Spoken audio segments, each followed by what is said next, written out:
ప్రసాద్ గారు రాజకీయ విశ్లేషకులు మనతో జూమ్కలు అందుబాటులో ఉన్నారు.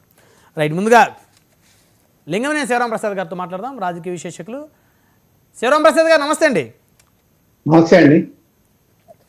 సో మన చర్చలోకి వెళ్ళే ముందు ఒక అచ్చెన్నాయుడు గారు మాట్లాడిన బయట ఒకసారి ప్లే చేయండి. అన్ని చేసాం, ఒక్కటే మిగిలిపోతుంది, ఆడవాళ్ళకి నెలకి 1500.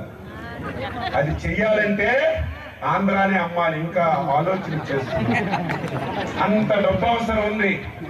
ఏమి చేయాలి, ఎలాగా పథకం అమలు చేయాలి ఆలోచన చేసి చంద్రబాబు నాయుడు గారు ముందుకెళ్తున్నారు. అన్ని చేసాం, ఒక్కటే మిగిలిపోతుంది, ఆడవాళ్ళకి నెలకి 1500. రైట్, అది చెయ్యాలంటే శివరాం ప్రసాద్ గారు, సో మంత్రి గారు మాట్లాడిన ఈ మాటల మీద కాస్త మహిళలు నిరుత్సాహానికి గురి అయ్యేటువంటి అవకాశం ఉందంటారా? ఎందుకంటే 1500 ఇస్తారేమో అని చెప్పేసి మరి ఖచ్చితంగా ఎదురు చూస్తారు. ఎందుకంటే మరి మేనిఫెస్టోలో పెట్టినప్పుడు, ఎన్నికల ముందు చెప్పినప్పుడు అన్నీ అమలు చేసుకుంటా పోతున్నారు కాబట్టి మరి ఇది కూడా అమలు చేస్తారేమో. మరి 18 సంవత్సరాలు దాటిన ప్రతి ఒక్కరు 1500 వస్తాయి అనుకుంటారు. ఏంటి ఇది శివరాం ప్రసాద్ గారు? రామనాయుడు గారు, మీకు, జగదీష్ గారికి, అలాగే మా జూనియర్ శాంతి ప్రసాద్ గారికి, జ్వాల గారికి, మీ 99 వీక్షకులందరికీ నమస్కారం. ఇప్పుడు ఒకసారి ఆ మొత్తం వీడియో మొత్తం మనం వింటే ఎక్కడ దాంట్లో అనుచితమైనది ఏం లేదు. అవును, అంటే ఒక విధంగా ఏంటంటే అది ఎగ్జాజరేషన్. ఎంత జరుగుతున్నా, ఎంత ఇవ్వాల్సి వచ్చినా సరే ఇస్తున్నాము, ఏ విధంగా ఇవ్వాలని ట్రై చేస్తున్నాము అన్న మాటే ఉంది తప్ప దాంట్లో ఎక్కడ కూడా ఇవ్వము అనేది లేదు.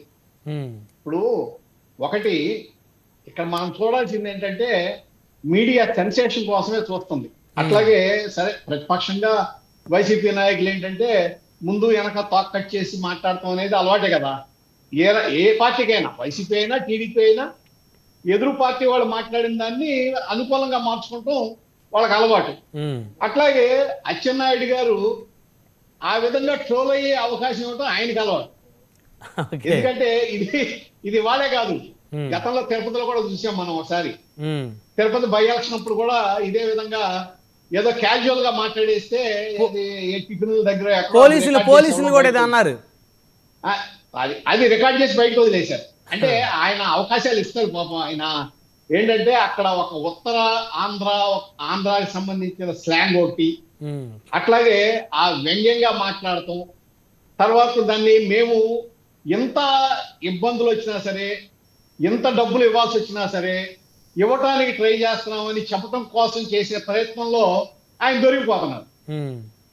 ఇప్పుడు అక్కడ సరే దీన్నే మనం ఆధారం తీసుకున్నాం అనుకోండి. సపోజ్ ఎందుకు అలివిగానే హామీలు ఎందుకు ఇస్తున్నారు అని అంటున్నారు కదా వైసీపీ నాయకులు ప్రతిపక్షంగా. ఈయన అందేంటి, అన్ని ఇచ్చాం ఒక్కటే ఇవ్వలేదు అన్నారు. అంటే అన్ని ఇచ్చినట్టు ఒప్పుకుంటున్నారా?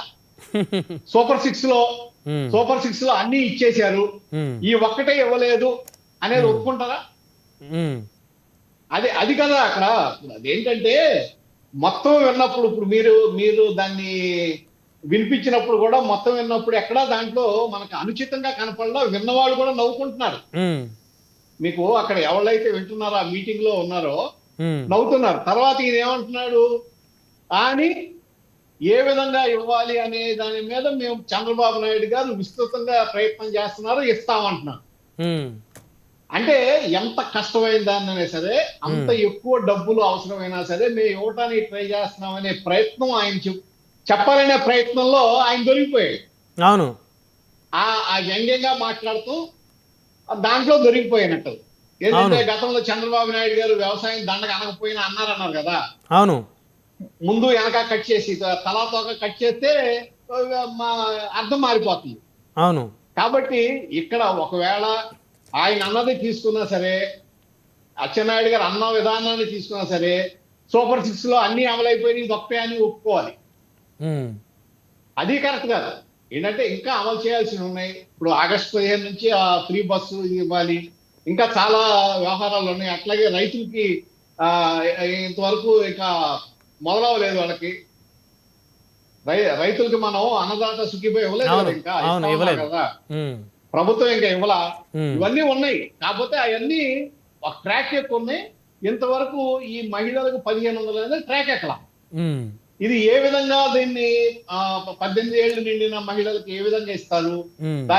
దాని యొక్క లోటుపాట్లు ఏంటి, లేకపోతే దానికి ఏ విధమైన క్రైటీరియా పెడతారు, ఎట్లా ఇస్తారు అనేది చూడాలి.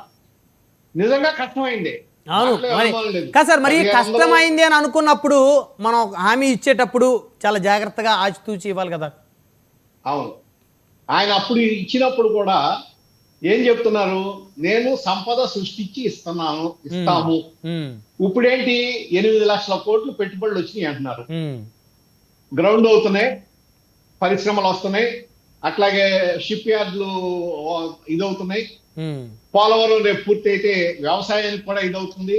ఉమ్, ఇవన్నీ చూసుకుని దానికి ఎంతవరకు మనం రాష్ట్రంలో ఆదాయం పెరుగుతుంది, అట్లాగే ఎఫ్డిఐలు వస్తున్నాయి. ఉమ్. ఇప్పుడు ఒక రిలయన్స్ ఒకటే 65,000 కోట్లు పెట్టుబడి పెట్టింది. ఇవన్నీ మన కళ్ళ ముందు కనపడుతున్నాయి. సో వీటి ద్వారా సంపద అట్లాగే సృష్టించి ఇన్కమ్ క్రియేట్ చేసి జనరేట్ చేసి సంక్షేమ పథకాలు చేసి ఇస్తారు. ఇస్తామనేది దాని ఇవ్వగలం అనేది ఆయన నమ్మకం అయి ఉంటుంది. ఉమ్, ఇవ్వగలం, మనం ఇవ్వచ్చు Hmm. అనేది చంద్రబాబు గారి నమ్మకం అయి ఉంటుంది. ఉమ్, అయితే వెంటనే ఇవ్వాలి అనేది వైసీపీ వాళ్ళు అడుగుతున్నారు. Hmm. సరే, వాళ్ళు అడగడంలో తప్పులేదు. ఉమ్, కానీ గతంలో మనం ఎంత తొందరగా ఇచ్చాం, గతంలో ఇచ్చిన హామీలని జగన్మోహన్ రెడ్డి గారు ఉన్నప్పుడు కూడా 5 సంవత్సరాల్లో ఎంత స్పీడ్గా ఇచ్చాం, అవి కూడా మనం నెమ్మదిగానే ఇచ్చాం కదా అవును. అనేది కూడా ఇక్కడ సరే ప్రతిపక్షంగా విమర్శిస్తున్న తప్పు లేదు, ఉమ్, విమర్శించవచ్చు, విమర్శించాలి కూడా. విమర్శిస్తేనే సవ్యంగా పనిచేస్తుంది అధికార పక్షం. అవును. విమర్శ ఖచ్చితంగా చేయాలి, అవును. కానీ సద్విమర్శ చేసి ఆ సరైన పద్ధతిలో ప్రభుత్వాన్ని నడిపించడానికి ప్రధాన పాత్ర వహించాల్సింది ప్రతిపక్షమే. Right right, one by one మాట్లాడదాం. మనతోటి వైఎస్ఆర్సీపీ నుంచి జ్వాలాపురం శ్రీకాంత్ గారు ఉన్నారు. శ్రీకాంత్ గారు